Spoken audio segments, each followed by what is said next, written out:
Renée, come convivi con la tua Bridget dopo tanti anni? Possiamo dire che sia cresciuta con te o l'hai semplicemente ritrovata e ricostruita? Oh, that's a really great question.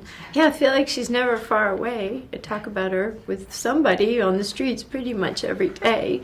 But yeah, that's a really good representation that we probably evolved together through the years. What a weird thing to grow alongside a fictional character.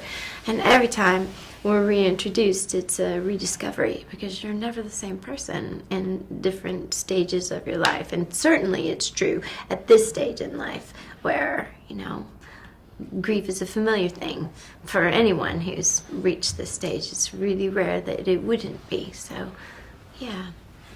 Chiwetel and Leo, come avete vissuto voi il fenomeno Bridget nella vostra vita e come vi siete sentiti a entrarci dentro con questo film? Yeah, I mean, I experienced it with everybody else. When the first film came out, I wasn't familiar with the book. I hadn't read the book, but I was, there was a lot of excitement about the book. And then the film, so I was definitely part of that sort of cultural moment when everybody was very excited about the film coming out, and I loved it.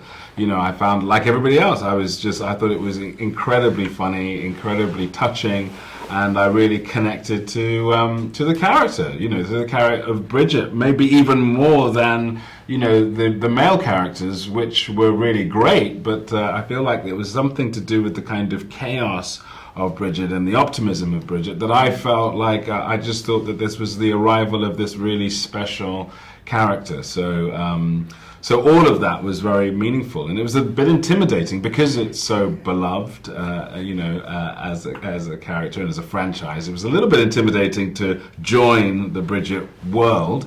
But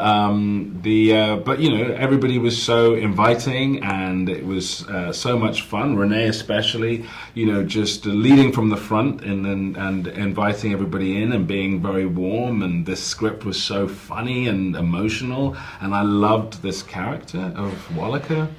So I had a fantastic time. Just kind of said everything perfectly, and I didn't, not without pressure, but it was an incredibly welcoming, joyful experience led by Renée, and I had a great time.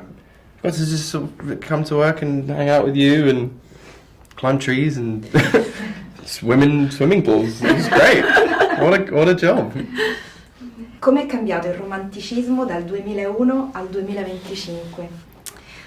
I don't know that it has.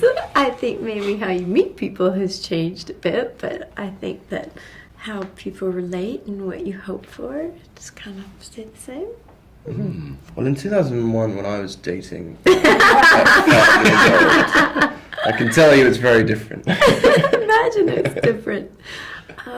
Well, I mean, with the advent of the internet, everything's changed, hasn't it? Yeah. And yeah, so much. I mean, online. It's strange, isn't it? I feel like the technology has made dating a bit more uniform, in different places. Like I used to think, I suppose, years ago that dating in the UK was like very, very different from dating in America.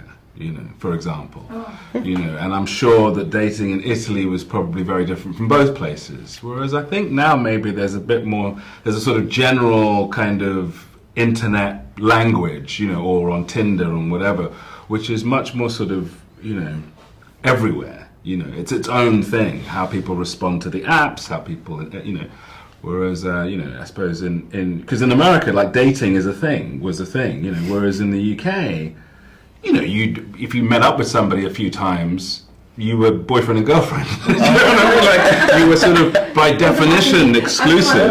You didn't have to say, are we being exclusive or something. You would be, by definition, after like 3 or 4 dates, that's what everybody would understand that. Whereas in the States, it was always slightly different. People would have to say, oh, we're doing this and we're on this next stage and so on. Interesting. So there was always that distinction, I suppose, 20 years ago. But now I wonder if it's all a bit more the same.